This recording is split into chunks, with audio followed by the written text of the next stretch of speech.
నమస్తే ఫ్రెండ్స్. మాఘ పౌర్ణిమ రోజు ఎలాంటి విధి విధానాలు పాటించాలి? సంవత్సరం మొత్తం అదృష్టాన్ని, ఐశ్వర్యాన్ని అంది పుచ్చుకోవచ్చా? ఈ వీడియోలో మనం తెలుసుకుందామా? మాఘమాసంలో వచ్చే పౌర్ణిమ తిథిని మాఘీ అని కూడా పిలుస్తారు. ఇది చాలా శక్తివంతమైన రోజు.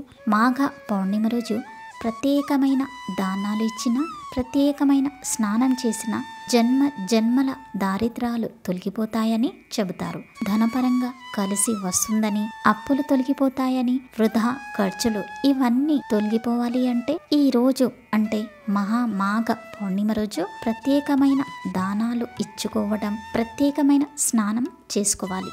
ఈ రోజు నది స్నానానికి ఎంతో విశిష్టత ఉంది. వీలు కాని వారు గంగాజలం కొంచెం వాటర్లో కలుపుకొని స్నానం చేయాలి. 3,84,00,000 పుణ్య నదుల్లో స్నానం చేసినంత ఫలితం ఈ గంగాజలం నీళ్లలో కలుపుకొని స్నానం చేయడం వల్ల వస్తుంది అని పండితులు చెబుతారు.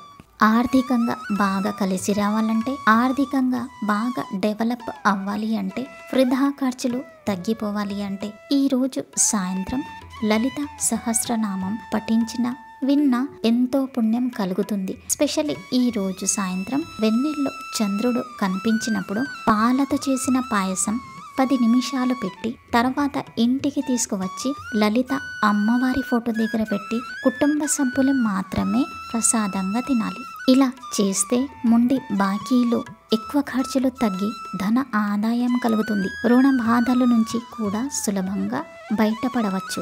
ఈ రోజు కొన్ని దానాలు ఇవ్వడం వల్ల అద్భుతమైన ఫలితాలు పొందవచ్చు. గొడుగు కానీ, పాదరక్షకులు అంటే చెప్పులు దానం ఇవ్వడం వల్ల సమస్త జాతక దోషాలు తొలగిపోతాయి. తెల్లటి వస్త్రాలు దానమిచ్చిన మంచి ఫలితం కలుగుతుంది. చంద్రదోషాలు తొలగి లక్ష్మి కటాక్షం కలుగుతుంది. చంద్రుడికి అధిష్టాన దేవత లక్ష్మి అమ్మవారు కాబట్టి లక్ష్మి అమ్మవారి కటాక్షం కలుగుతుంది. వీడియో నచ్చితే కనుక లైక్, షేర్, కమెంట్ చేయండి. ఎక్కువ నచ్చితే కనుక సబ్స్క్రైబ్ చేయడం మర్చిపోకండి. Thanks for watching. బాయ్.